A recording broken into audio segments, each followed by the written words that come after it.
19व्या शतकातील विद्यादायिनी, एक युगंधरा, जिने आपल्या पतीच्या साथीनं शिक्षणाची गंगोत्री सर्वसामान्य माणसांच्या घराघरात पोहोचवण्यासाठी अविरत कष्ट साहिले. रूढी परंपरेच्या अंधारातून बाहेर काढून तुमचं आमचं आयुष्य सफल आणि सुफल होण्यासाठी जी अखंड चंदनासारखी झिजली, कोण होती ती माऊली? कोण होती ती जी लखलखणाऱ्या तेजाची सत्यशोधक क्रांती ज्योती म्हणून आजही ओळखली जाते? ओळखलत मला? मी सावित्री.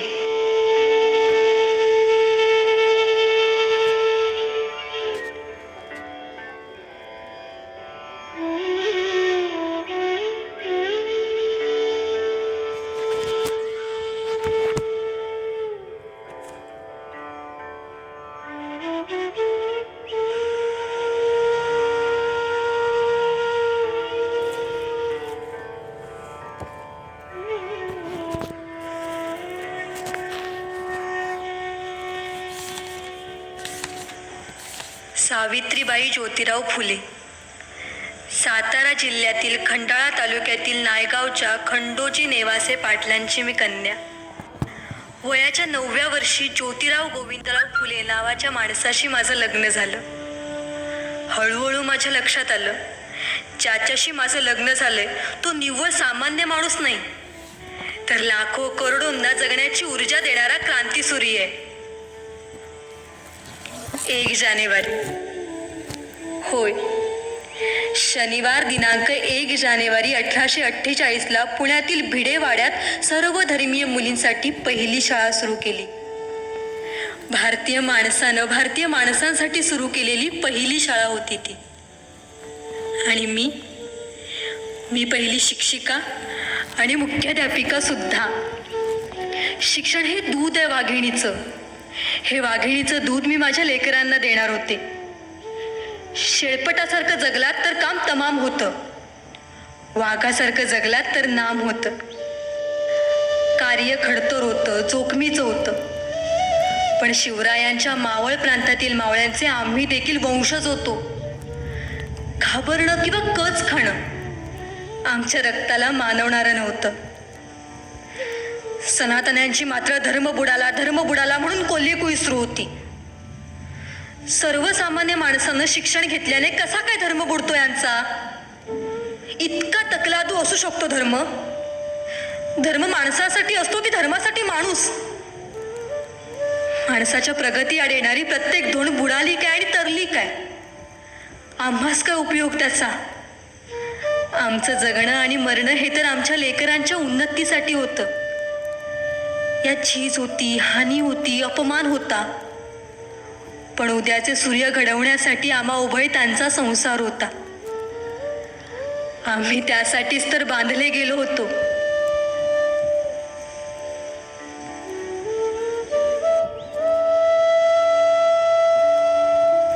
शेठजींनी मला सांगितलं, सावित्री, आपल्याला खूप लोकांच्या डोळ्यातील आसवं पुसायची, त्यांच्या डोळ्यात स्वप्नांची नवी फुलबाग फुलवायची. त्यांना माणूस म्हणून उभं करण्यासाठी आधी शिक्षण दिलं पाहिजे. त्यांच्या आजवरच्या दयनीय अवस्थेचं, दुःखाचं एकमेव कारण म्हणजे अज्ञान. शिक्षणाने अज्ञान दूर होतं. माणसामध्ये प्रचंड ऊर्जा निर्माण होते. तो विचार करतो, स्वतःला घडवण्यासाठी, स्वतःची प्रगती करण्यासाठी सतत धडपडतो. अशीच धडपडणारी, घडणारी, घडविणारी सृजनशील माणसं हवीत आपल्याला आणि या देशाला. भारताला गतवैभव प्राप्त करून देण्यासाठी शिक्षणाशिवाय तरुणोपाय नाही. आणि सावित्री, याचसाठी आपल्याला शिक्षण द्यायचंय. उद्याचे सूर्य घडवण्यासाठी आपल्याला काम करायचंय. देशील मला साथ?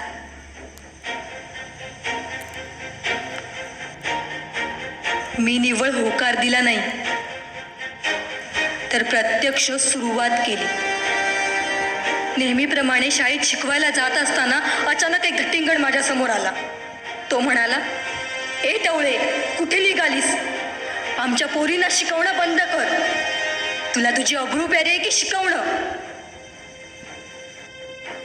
कदाचित तू विसरला असावा. मी खंडोजी नेवासे पाटलांची कन्या आणि ज्योतिराव पैलवानांची पत्नी होते.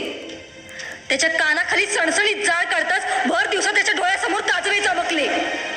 त्या क्षणी त्याला सुनावलं, आज समोर आलायस थोबाड फुटलंय. पुन्हा जर माझ्या समोर आलास तर तुझ्या रक्ताना धरती रंगवीन.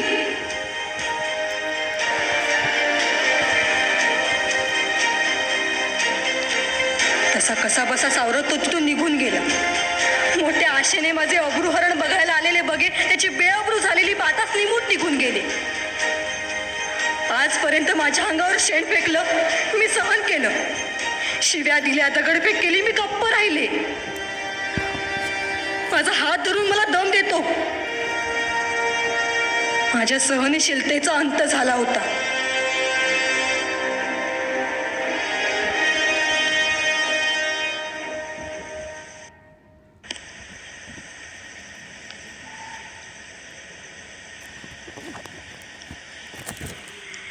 शाळेचा व्याप वाढत होता. आता ठिकठिकाणी शाळा सुरू होत होत्या. आत्या सगुणाबाई, फातिमा शेख आदींनी या कामी मोलाची मदत केली. लोकांनाही शिक्षणाचं महत्त्व पटू लागलं होतं. तपासणीला आलेल्या मेजर कॅन्डी व जॉन वॉर्डन या इंग्रज अधिकाऱ्यांनाही शाळेची प्रगती खूप भावली. स्त्री कोणत्याही जातीची धर्माची असो, अन्यायाची बळी नेहमीच ठरली आहे. अहो, एखाद्या बाईचा नवरा मयत झाला म्हणून काय तिला सती जायचं? केशवपन करून तिला बोडकी करायचं? तिला एकाच खोलीत डांबून ठेवायचं? अहो, नवरा गेला हा तिचा दोष कसा असू शकतो? प्रत्येक माणसाला जगण्याचा, बहरण्याचा अधिकार आहे. आम्ही त्यासाठी आवाज उठवला. इंग्रज सरकारने सतीबंदी कायदा केला. केशवपणाविरुद्ध नव्याचा संप घडवून आणला. काशीबाई नातू, कोवळ्या वयाची बालविधवा, तिच्याच आप्तस्वकीयांमुळे ती गरोदर होती. या अशा प्रकरणात बदनामी होती ती स्त्रियांचीच. आणि याच बदनामीला कंटाळून ती आत्महत्या करायला निघाली. नाही, मला जगायचं नाही, मला जगायचं नाही, मला मरू द्या, मला मरू द्या, अशी काकुळतीने विनंती करणाऱ्या काशीबाईच्या पाठी आम्ही ठाम उभे राहिलो. तिचे आई बाबा झालो. मोठ्या आनंदानं तिचं बाळणपण केलं. आणि तिच्या गोजीरवाण्या बाळास आम्ही दत्तक घेतलं आणि त्याचं नाव ठेवलं यशवंत. अब्रूच्या भयानं जीव देणाऱ्या काशीबाईसारख्या कित्येक मुली आहेत. हे लक्षात आल्यावर शेडजींनी ठिकठिकाणी जाहिरातींचे फलक लावले. कुणी विधवेचं अज्ञानानं वाकडं पाऊल पडलं असेल तर तिनं ज्योतिबांच्या बालहत्या प्रतिबंध गृहात येऊन बाळंत व्हावं. मूल हवं असल्यास त्याला घेऊन जावं, नको असल्यास त्याचा सांभाळ आम्ही करू. अशी 100 बाळंतपणं मी केली. ती रांगणारी बालकं, त्याच्या दुडूदुडू धावणाऱ्या पावलांनी आमचं अंगण मात्र भरून जायचं. शाळांसाठी तशी याही बालसंगोपन गृहासाठी आम्हाला स्वतंत्र व्यवस्था निर्माण करावी लागली.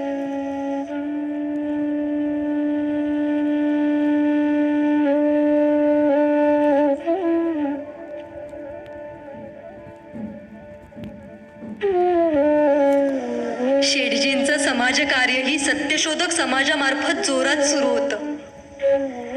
मीही त्यात सामील झाले. भाषणही करू लागले. शेडजी सांगतील त्या गतीने मी त्यांच्या ग्रंथांचे लेखनही करू लागले. श्री छत्रपती शिवाजीराजे भोसले यांचा पोवाडा, त्याचबरोबर अखंड, गुलामगिरी, शेतकऱ्यांचा आसूड हे त्यांचे बहुचर्चित ग्रंथ होते.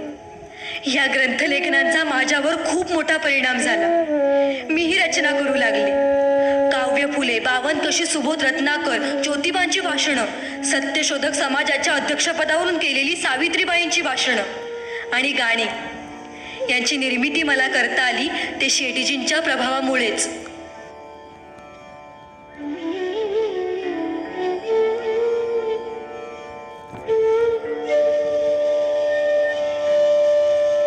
एकच शत्रू असे आपला काढू मिळून पिटुनी तयाला. त्याच्याशिवाय शत्रूच नाही, शोधून काढा मनात पाही. शोधलास का, पाहिलास का, विचार करूनी सांग लेकरा.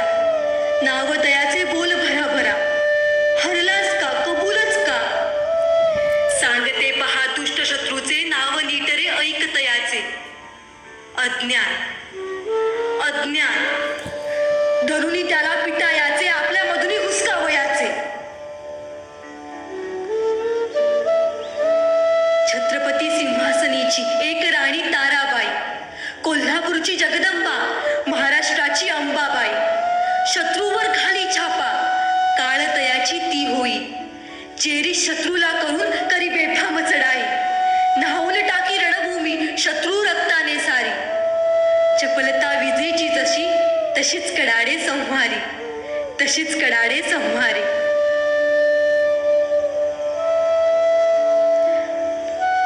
अशा कितीतरी रचना मी केल्या.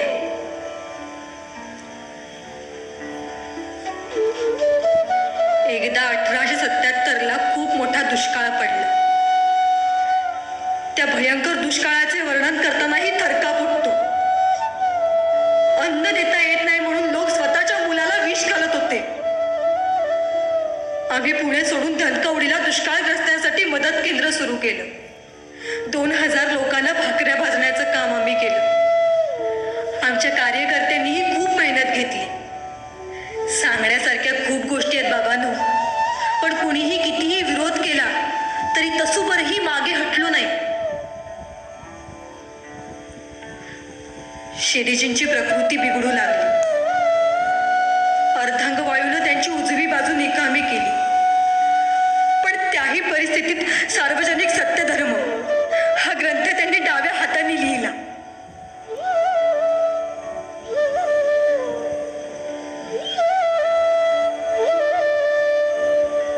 आणि शेवटी शुक्रवार दिनांक 28 नोव्हेंबर 1890 रोजी शेठजी आम्हाला सोडून गेले. फक्त जीवनसाथी म्हणून नाही, माझा वैचारिक साथीदार आणि कार्याचा भागीदार, माझा आधारवड, माझी प्रेरणा, माझं सर्व काही.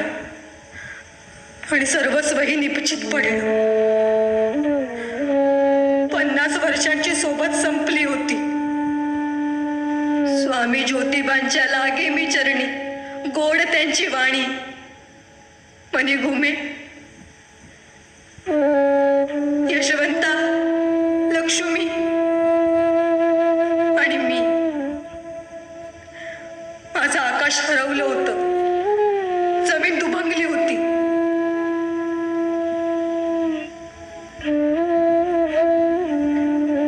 एवढ्यात बाहेर कसली तरी गडबड सुरू होती. महादेव आणि सद्भा हे प्रेताला खांदा कुणी द्यायचा, टिटवी कुणी धरायची, अग्नी कुणी द्यायचा, यावरून तावातावाने बोलत होते.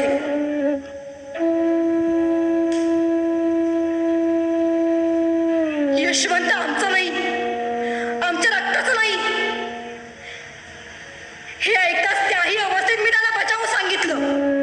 यशवंत आमचा मुलगा आहे, मी त्याची आई सांगते. एक मुलगा म्हणून सर्व विधी यशवंताच करेल, दुसरा कुणीही करणार नाही.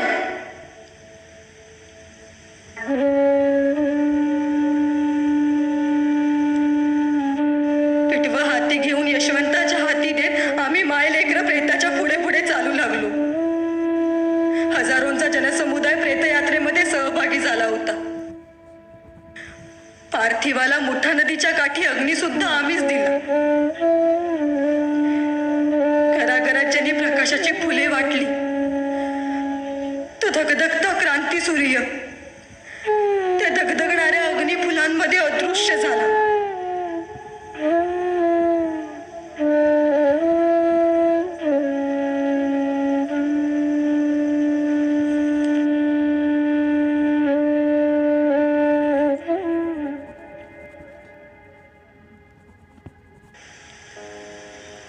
शेडीजींची आठवण सतत येत होती. मन कष्टी, शरीर जड वाटत होतं. पण पण शेठजींनी सांगितलेल्या मार्गानं मी माझी वाटचाल अखंड सुरूच ठेवली. मोडलेल्या मनांना पुन्हा उभारी दिली. पुण्यात प्लेगची साथ सुरू होती. काखेत गाठी येऊन लोक पटापट मरत होती. मी यशवंताला वानवडी आणि घोरपडीच्या मध्यावर हॉस्पिटल उभारायला सांगितलं. घराघरात जाऊन मी लोकांना हॉस्पिटलमध्ये आणत होते. प्लेग हा संसर्गजन्य होता. आज ना उद्या तो मलाही होणार होता. पण म्हणून मरणाच्या भयानं मी माझ्या कार्यापासून माघारी वळू. आम्ही जगलोच मुळी समाजासाठी. तेच करत असताना मरण येणार असेल तर मरणा, तुझं स्वागत आहे. नुसती हूल देत बसू नकोस. हे बघ, मी तुझ्या सामोरी आले. तुला माहितीये, सावित्रीची सावित्रीबाई झाली आणि सावित्रीबाईची सावित्री माई. ही स्थित्यंतर आहेत माझी.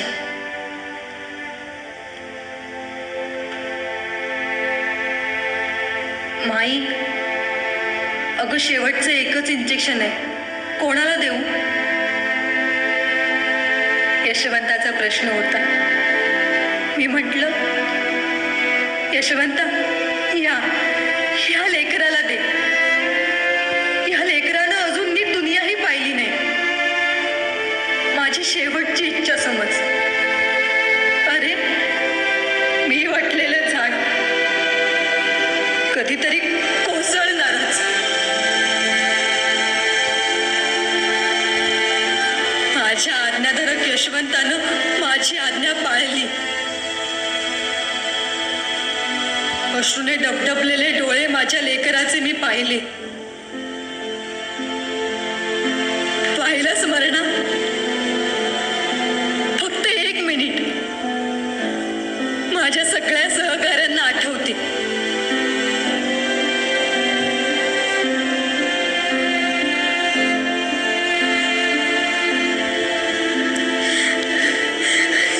अरे वा, शेठजी, आपणही आलात. यशवंता, पाहिलंस का? पाहिलंस का? कोण आलंय? यशवंता, यशवंता, बघ, बघ ना.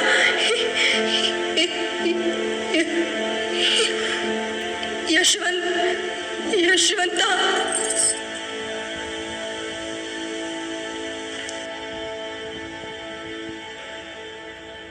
अखेर बुधवार दिनांक 10 मार्च 1897 रोजी ज्ञानदीप आपल्या सर्वांच्या हाती देत क्रांतिज्योत निमाली.